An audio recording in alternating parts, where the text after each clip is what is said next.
Donghua mungkin berhenti di layar, tetapi Ascension ID akan membuka setiap bagian yang belum diperlihatkan.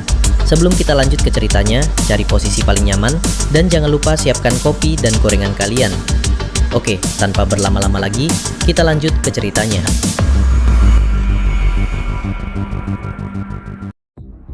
Dunia, di mana nyawa manusia lebih murah daripada batu spiritual, ada dua jenis orang yang paling berbahaya di Seven Blood Eyes. Mereka yang membunuh tanpa suara, dan mereka yang gilanya di luar akal manusia. Kedua jenis orang gila itu berdiri di panggung yang sama, membuat seluruh pelabuhan gemetar ketakutan. Di luar Dream Sense Mansion, Su Qing masih berdiri di bawah guyuran hujan gerimis dengan raut wajah penuh tanda tanya. Di sekelilingnya, si bisu terpana, Su Xiaohui tertegun, dan pemilik penginapan tua kehilangan kata-kata. Mereka semua menyaksikan bagaimana Wu Jianwu berakting sendirian seolah sedang berdialog akrab dengan Su Qing. Mencuri kesempatan dari pemilik penginapan yang terpana, seekor ular putih kecil meluncur dari celah jendela. Ular itu mengecil, melingkar lembut di pergelangan tangan kanan Su Qing. Tatapan matanya yang jernih tidak menyiratkan niat membunuh sedikit pun, hanya kegembiraan murni. Itu Ling Er. Pemilik penginapan tua meringis melihat adegan itu. Hatinya hancur saat menyadari anak angkatnya lebih memilih pemuda dingin ini daripada dirinya. Tapi tatapan tajam Su Qing membekukan niatnya untuk bertindak gegabah.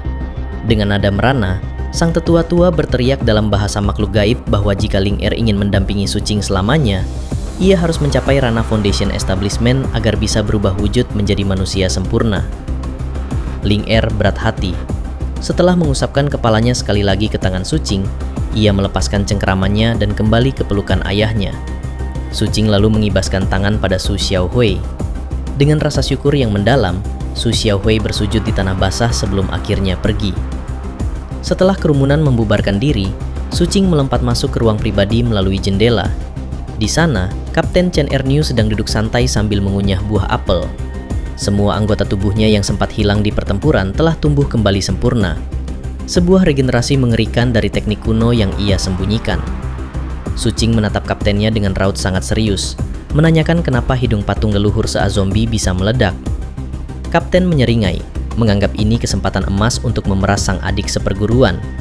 Dia bilang agar Su Qing tidak berpura-pura, dan dia bersedia menanggung kesalahan ini atas nama Su Qing asal dua syarat dipenuhi. Pertama, lupakan kejadian saat dia menyamar jadi putri ketiga. Dan kedua, utang 100.000 batu spiritual tetap harus dibayar. Su Qing tidak terbawa permainan. Dia justru mengambil langkah mundur untuk menang melangkah. Wajahnya makin dingin dan tegas. Dia menjawab bahwa itu tidak perlu, karena ini kesalahannya. Dia sendiri yang akan mengumumkannya ke publik dan menjadi buronan nomor 1 sebagai dalang utama meledaknya patung leluhur Seazombie. Sedangkan kapten hanya dianggap sebagai anteknya. Mendengar gelar dalang utama hendak direbut, gengsi tinggi kapten langsung meledak.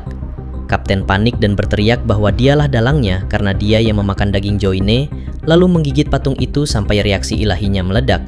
Mana mungkin Su Qing pelakunya? Kapten makin tegar menegaskan penuh kebanggaan bahwa jelas dia pelakunya karena mana ada orang lain yang mampu, sebelum melangkah pergi membawa apelnya dengan rasa puas yang absurd. Di dalam ruangan yang mendadak hening, Su Qing menarik napas lega. Dengan manipulasi sederhana memanfaatkan ego kapten, ia berhasil membebankan seluruh kecurigaan patung meledak itu ke pundak Chen Erniu. 1 bulan berlalu. Perang melawan Seazombie membakar lautan ketika Seven Blood Eyes melancarkan serangan total menuju pulau induk musuh. Di pelabuhan 176, Museum Hidung Patung resmi dibuka. Hasil sambungan Zhangsan yang sempurna dipadukan dengan kaligrafi leluhur sekte menarik perhatian ribuan ras asing. Dan tepat di puncak kejayaan itu, keputusan resmi leluhur Seven Blood Eyes bergema ke seluruh negeri. Chen Erniu dan Su Qing resmi diangkat sebagai envoy disciple pertama Seven Blood Eyes. Keduanya berhak memanggil proyeksi artefak magi sekte sebanyak 3 kali, dan dijamin mendapat jalan menuju pembentukan Gold Core setelah perang usai. Menjadi seorang envoy disciple ternyata bukan pekerjaan yang disukai Su Qing. Di pelabuhan 176 Seven Blood Eyes, laut membentang gelap di bawah naungan senja. Sebagai murid utusan resmi, tugas utamanya adalah menyambut kedatangan rombongan ras asing yang diundang untuk menyaksikan pameran museum serta menegosiasikan aliansi perang. Namun, bahaya paling mengusik saat ini justru tidak datang dari lautan, melainkan dari 2 orang yang berdiri tepat di sampingnya. Di sebelah kiri, Gumucing berdiri dengan jubah oranye yang berkibar anggun. Wajahnya halus sebagai ukiran pualam, namun sepasang matanya menyimpan api kejengkelan yang terus ditahan. Di sebelah kanan, Ding Sue menunduk dengan raut wajah seputih salju. Bibirnya yang merona terkatup tipis, memancarkan kepolosan yang begitu mahir memancing emosi lawan bicaranya. Ding Sue melirik Gumucing dengan mata yang sedikit memerah, lalu berucap dengan suara lembut terputus-putus, meminta maaf jika perkataannya menyinggung perasaan Gumucing karena dia hanya tidak tega melihat Sucing terus berdiri di udara dingin menunggu kedatangan rombongan sistar yang terlambat. Urat halus di dahi Gumucing berdenyut pelan, napasnya tertahan. Setiap kali ia mencoba menjaga tata krama resmi sekte, Ding Sue selalu berhasil memojokkannya dengan tutur kata santun yang dibungkus topeng tanpa dosa. Di belakang mereka, puluhan murid Seven Blood Eyes menahan napas. Tak ada yang berani bersuara. Sementara Sucing, pandangannya tetap terkunci lurus ke garis horizon lautan. Angin senja menyapu rambut hitamnya, menyembunyikan rasa jemu di balik tatapan matanya yang sedingin es. Bagi Sucing, drama ini jauh lebih melelahkan daripada pertarungan hidup mati. Ia hanya berharap musuh atau tamu asing itu segera tiba. Keinginan Sucing terkabul seketika. Laut yang semula tenang mendadak membeberkan gelombang hitam setinggi belasan meter. Air laut mendidih, bergulung menghantam pintu air pelabuhan dengan suara dentuman yang menggelegar. Dari dalam kegelapan samudra muncul sesosok makhluk raksasa. Seekor gurita monster berukuran ratusan meter naik ke permukaan, membawa riak tekanan spiritual yang luar biasa berat, sebuah aura murni tingkat gold core. Di atas kepala gurita raksasa tersebut berdiri seorang gadis muda berpakaian serba hitam dengan rambut pendek. Dialah Yan Yan, cucu dari penguasa Pulau East Nether. Parasnya mungil dan imut, tetapi sepasang matanya memancarkan kegilaan dan keangkuhan yang tak teruji. Saat gurita raksasa itu mendarat di area pelabuhan, pandangan Yan Yan menyapu jajaran murid Seven Blood Eyes. Dan begitu matanya tertuju pada sosok Sucing yang berdiri paling depan dengan ketenangan tak bergeming, bibirnya tertarik membentuk senyuman tipis yang mengerikan. Tanpa memedulikan etika diplomasi, Yan Yan menunjuk Sucing dengan kuku-kukunya yang panjang dan berkilat, mengatakan bahwa kulit dan rupa pemuda itu lumayan juga. Lalu bertanya, bisakah mereka mengulitinya untuk dijadikan topeng barunya? Pernyataan santai namun berdarah itu langsung membekukan atmosfer pelabuhan 176. Niat membunuh yang murni melejit dari tubuh Yan Yan saat ia bersiap melompat turun untuk menyerang Sucing secara impulsif. Sucing tidak bergerak mundur 1 inci pun. Tangannya sudah berada di atas gagang belati, matanya meredup dingin, siap membalas ancaman itu dengan eksekusi paling mematikan. Yan Yan meluncur turun dari atas kepala gurita raksasa seperti bayangan hitam yang kelaparan. Kuku-kukunya yang melengkung tajam dan berwarna kehitaman mengincar 2 titik presisi, mata dan wajah Sucing. Namun di saat semua murid Seven Blood Eyes menahan napas ketakutan, pikiran Sucing justru beroperasi di level yang sepenuhnya berbeda. Dalam jeda 1/7 detik saat Yan Yan melayang di udara, mata Sucing meredup. Ia membaca tubuh lawan seperti membaca lembaran takdir. Gadis ini aneh. Tidak ada bau busuk mutagen di tubuh Yan Yan. Tidak ada pencemaran energi alam yang biasa membelenggu para kultivator dunia ini. Tubuhnya murni. Dan yang paling mengerikan, di dalam dada Yan Yan, 104 Dharma Apertures menyala terang bersamaan. Sebuah fondasi yang hampir mendekati kesempurnaan murni tanpa cacat. Tapi keanehan itu tidak membuat Sucing ragu. Di mata Sucing, tak peduli seberapa suci atau kuatnya seseorang, jika mereka menunjukkan niat membunuh, mereka hanyalah sasaran eksekusi. Aura Profound Radiant State mendadak meledak dari tubuh Sucing. Cahaya hitam dan api kematian membumbung tinggi, meremukan ubin batu pelabuhan 176 tempatnya berpijak. Yan Yan yang baru saja menyeringai mendadak melotot. Seringai kejam di wajahnya runtuh seketika saat ia menyadari kecepatan Sucing melampaui naluri bertahannya. Sebelum kuku Yan Yan sempat menyentuh kulit wajahnya, Sucing merunduk mendatar. Tubuhnya meluncur di bawah lintasan serangan Yan Yan, dan dalam gerakan yang begitu halus namun mematikan, belati hitam di tangan kanannya menyapu lurus ke arah tenggorokan Yan Yan. Napas Yan Yan terhenti. Refleks murninya memaksa tubuhnya berputar secara tidak alami di udara demi menghindari tebasan mematikan. Duar! Percikan api memercik di udara. Jimat pelindung di leher Yan Yan hancur berkeping-keping, menahan gesekan tajam belati Sucing hanya sefraksi detik. Tapi bagi Sucing, tidak ada istilah memberi napas. Sebelum Yan Yan sempat menyeimbangkan tumpuan kakinya, Sucing mengendalikan momentum putaran tubuhnya sendiri. Lutut kanannya terangkat tajam, terbungkus pusaran kekuatan spiritual murni yang langsung menghantam telak ulu hati Yan Yan. Krik! Suara retakan tulang rusuk terdengar begitu renyah di tengah keheningan dermaga. Darah segar menyembur dari mulut Yan Yan saat tubuhnya terlempar melayang seperti boneka kain yang putus talinya. Belum sempat Yan Yan mendarat, Sucing sudah hadir tepat di atasnya. Di udara, jemari Sucing meremukan botol giok kecil dalam genggamannya. Bukan sekedar serbuk racun biasa, melainkan ratusan kumbang racun hitam mikro yang terlepas bebas. Ratusan serangga pemakan daging itu meraung halus, membentuk kabut kelam yang langsung menggulung tubuh Yan Yan. Jeritan histeris yang memecah keheningan akhirnya meledak dari tenggorokan gadis yang tadinya begitu congkak itu. Serangga racun tersebut tidak sekedar menggigit, mereka menggali, merayap masuk menembus pori-pori kulit, dan menyuntikkan racun pembusuk daging langsung ke dalam pembuluh darahnya. Sensasi terbakar hebat membuat mata Yan Yan memerah, campuran antara dendam membara dan ketakutan paling mendalam. Dengan tangan gemetar, ia menempelkan jimat emas kuno ke dadanya demi menahan laju serangga racun yang tinggal beberapa sentimeter lagi mencapai organ vitalnya. Sucing mendarat mulus di atas ubin pelabuhan.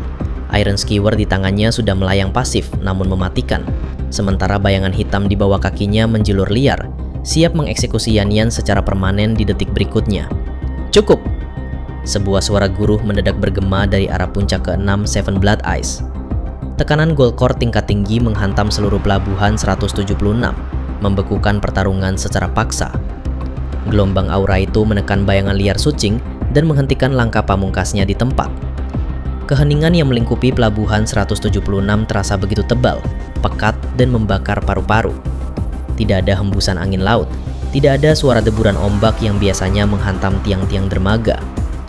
Bau amis darah Yan Yan yang menyengat bercampur dengan aroma racun pembusuk daging dan bau hangus daging Golkor yang terbakar.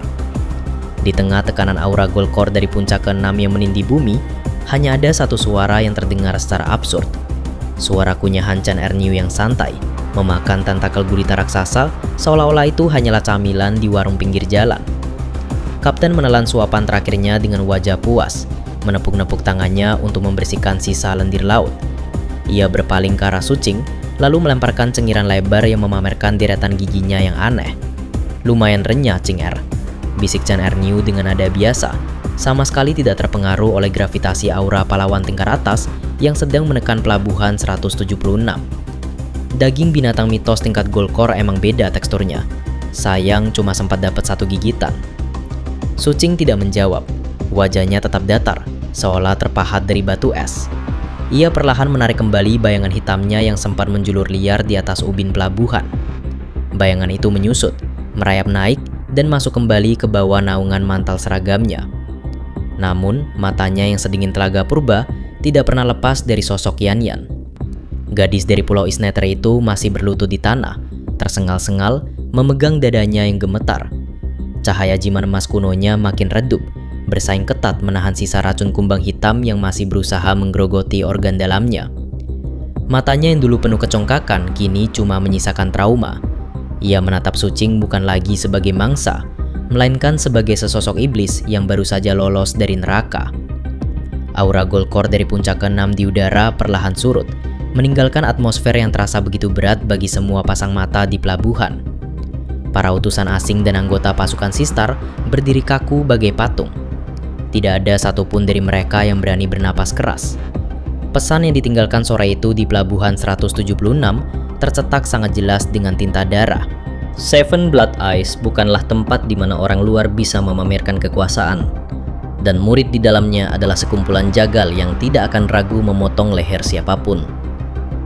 Sucing memutar belati di tangannya dengan satu gerakan refleks yang halus, menyimpannya kembali ke dalam sarung di pinggangnya. "Ayo pergi, Kapten," kata Sucing pendek, suaranya tenang. "Ayo, bau darah di sini bikin selera makanku hilang," balas Chan Erniu sambil terkekeh. Keduanya berbalik, membelakangi Yan Yan yang hancur dan parade utusan asing yang membatu. Mereka berjalan berdampingan menyusuri koridor dermaga. Langkah kaki mereka berdua berdentang teratur, menciptakan irama monoton di tengah keheningan total. Saat mereka makin jauh dari area dermaga utama, kerumunan murid Seven Blood Eyes di sepanjang jalan memberikan jalan secara otomatis. Tatapan para murid di sekeliling mereka dipenuhi perpaduan antara rasa hormat dan nyeri. Sucing berjalan dengan pandangan lurus ke depan. Di dalam benaknya, ia sedang melakukan kalkulasi, sebuah kebiasaan yang terpatri sejak ia bertahan hidup di zona terlarang. Puncak keenam menghentikan pertarungan, tapi tidak menghapus niat membunuh, batin Sucing. Gadis itu tidak mati hari ini. Begitu luka-lukanya pulih dan racunnya dibersihkan, dia atau sukunya akan mencari cara untuk membalas. Sucing tahu betul bagaimana hukum alam bekerja. Membiarkan musuh hidup setelah menunjukkan niat membunuh adalah bentuk kecerobohan paling fatal. Jika puncak keenam tidak campur tangan, Yan Yan sudah menjadi mayat yang membusuk di dasar laut sore ini. Tapi karena campur tangan itu, potensi bahaya kini mengendap di bawah permukaan. Kau sedang berpikir cara menghabisi sisa nyawanya, kan? Suara Chen Erniu menyela jalan pikiran Sucing. Kapten berjalan di sampingnya dengan tangan terlipat di belakang kepala, menatap langit sore yang perlahan berubah warna menjadi jingga keunguan. Sucing melirik tipis. Dia masih hidup. Tentu saja dia masih hidup. Puncak keenam butuh negosiasi politik sama Pulau Isneder. Chen Erniu tersenyum santai, tapi matanya berkilat cerdik. Tapi tenang aja, Ching Er. Puncak keenam cuma bilang cukup untuk arena pelabuhan hari ini. Mereka nggak pernah bilang kau nggak boleh membunuhnya di luar yurisdiksi pelabuhan di masa depan. Di sisi lain, tawa sinis meluncur dari bibir Yan Yan saat mendengarkan ucapan Sucing tentang penangkapan. Gadis dari Pulau Isneder itu menganggap ancaman Sucing tak lebih dari lelucon konyol. Sebelum tawanya mereda, riak gema suara bersaut-sautan meledak dari segenap penjuru Harbor 176. Lebih dari 1.000 sosok petugas Violent Crimes Division dan Celestial Bureau muncul serentak dari kegelapan, mengunci seluruh pintu keluar dan menutup pelabuhan rapat-rapat. Yan Yan menyeringai jijik, mengejek bahwa sekumpulan kultivator Ranaki Condensation tidak akan sanggup menahannya. Niat membunuh meluap dari matanya saat ia menyalakan 3 live flame sekaligus. Cahaya membara meletup hebat saat Yan Yan melesat ke udara, bersiap membantai para petugas terdekat. Sucing menatapnya dengan dingin. Tanpa rasa ragu, ia mengangkat tinggi-tinggi identity medallion miliknya ke udara. Dengan suara lantang yang membelah malam, Sucing menyerukan otoritasnya sebagai Deputy Director Violent Crimes Division, meminta Grand Spell Formation milik Seven Blood Eyes untuk mengunci seluruh ruang udara Harbor 176 dan melarang semua non-sek kultivator untuk terbang. Seketika, dentang lonceng raksasa bergema menggetarkan angkasa. Kekuatan Seven Blood Eyes Formation menyapu pelabuhan seperti gelombang laut raksasa. Wajah Yan Yan mendadak pucat pasi saat tekanan dahsyat formasi itu menghantam tubuhnya, menghempasnya kembali ke tanah dan membuat 3 life flames miliknya bergetar hebat. Di Seven Blood Eyes, hierarki dan jalur komando berjalan sangat ketat. Selama suatu masalah belum dilaporkan secara resmi oleh pejabat berwenang, para atasan sekte tidak akan pernah turun tangan. Namun begitu sinyal resmi dilepaskan oleh seorang pimpinan divisi, seluruh hukum sekte langsung aktif sepenuhnya. Sucing melanjutkan perintahnya tanpa memberi ampun. Menggunakan wewenangnya sebagai bagian dari kelompok murid Eselon, ia memerintahkan formasi sekte untuk membatasi seluruh non-sek cultivators di Harbor 176 agar tidak bisa menyalakan lebih dari 1 live flame. Tekanan supranatural bergemuruh hebat di langit malam. Wajah Yan Yan berubah drastis saat live flame ketiganya padam seketika dalam cengkraman formasi sekte. Buntut dari paksaan formasi itu membuat Yan Yan memuntahkan darah segar dengan pembuluh darah yang membesar di dahi. Melihat musuhnya sudah tertekan, Sucing akhirnya bergerak. Dengan bayangan hitam yang menyembunyikan life flame miliknya, Sucing menyalakan 2 life flames dan masuk ke dalam Profound Radiant State. Melesat bagai kilat, Sucing muncul tepat di hadapan Yan Yan, lalu menghantamkan tamparan keras ke wajah gadis itu hingga tubuhnya melayang dan menghantam bangunan di dekatnya, memuntahkan darah beserta gigi-giginya yang patah. Sebelum Yan Yan sempat bangkit, Sucing melangkah maju dan menginjaknya dari atas. Liontin pelindung di leher Yan Yan menyala, memancarkan perisai sihir, menahan hantaman kaki Sucing dengan suara ledakan keras. Yan Yan melompat bangkit dengan mata meracau penuh kegilaan, siap mengaktifkan magical device tersebut. Namun, dengan nada dingin, Sucing kembali berseru pada formasi sekte untuk melarang seluruh non-sek cultivators menggunakan jenis magical devices maupun magical treasures apapun di area pelabuhan. Perisai sihir Yan Yan hancur seketika. Rambutnya terurai berantakan dengan darah memenuhi wajahnya. Namun, ia masih berteriak menantang Sucing untuk bertarung secara adil. Sucing hanya menyebutnya bodoh sebelum kembali mendaratkan tamparan keras yang melemparkan Yan Yan ke samping. Ketika Yan Yan mencoba meremukkan jimat teleportasi demi melarikan diri, Su Qing dengan tenang memerintahkan formasi sekte untuk membatalkan seluruh akses teleportasi luar. Tamparan berikutnya dari Su Qing kembali menghantam Yan Yan hingga memuntahkan darah berulang kali. Meski tubuhnya melemah drastis, matanya masih memancarkan kejahatan yang tak terkendali. Su Qing memegang prinsip dingin untuk selalu membunuh siapapun yang mengancam dirinya. Namun, ia juga sadar membunuh Yan Yan secara terbuka di depan ribuan saksi hanya akan memicu masalah politik yang tidak perlu. Menahan niat membunuhnya, Su Qing menghantam ubun-ubun Yan Yan hingga life flame terakhirnya padam dan garis itu pingsan tak berdaya. Su Qing merenggut rambut Yan Yan dan menyeretnya, memerintahkan para petugas untuk membawa belenggu sihir Dharma Cycles. Ketika Yan Yan sempat terbangun dan menghancurkan belenggu pertama dengan lolongan murka, Su Qing tanpa ekspresi mendaratkan tamparan keras ke kepalanya hingga ia kembali pingsan. Lalu memerintahkan dipasangnya 10 belenggu sekaligus, jumlah yang dirancang khusus untuk mengunci total kekuatan Foundation Establishment Cultivator dengan 3 life flames. Yan Yan kemudian dijebloskan ke penjara Celestial Bureau dengan perintah ketat bahwa tidak ada yang boleh membebaskannya tanpa izin langsung dari Su Qing. Su Qing menegaskan bahwa Yan Yan tidak akan dihukum mati karena tidak membunuh siapapun, namun tetap harus dipenjara sesuai hukum sekte. Tak lama setelah itu, sesosok tetua bergaun dao biru dengan fluktuasi aura gold core muncul di udara malam. Tetua tersebut menyampaikan pertanyaan dari Master Six mengenai bagaimana Su Qing berniat menyelesaikan masalah ini. Saat Su Qing bertanya apakah ia boleh mengeksekusi Yan Yan, sang elder menggeleng pelan, menjelaskan bahwa nenek Yan Yan adalah teman pribadi dari Patriarch. Su Qing kemudian menawarkan opsi agar basis kultivasi Yan Yan dilumpuhkan dan dipenjara di Bone Scorching Cavern selama 3 tahun. Sang Gold Core Elder tersenyum, memahami cara berpikir Su Qing. Ia menegaskan bahwa posisi Su Qing sebagai Echelon Cultivator dan Envoy Disciple sangat dihormati oleh sekte, sehingga kehormatannya tidak boleh diinjak-injak begitu saja. Elder memberi izin bagi Su Qing untuk menghukum Yan Yan sebebasnya, selama tidak sampai melumpuhkan kultivasinya secara permanen. Setelah sang Elder pergi, Su Qing berjalan kembali ke Dharma Skiff miliknya di bawah kegelapan malam, merenungkan hakikat sebenarnya dari posisinya saat ini.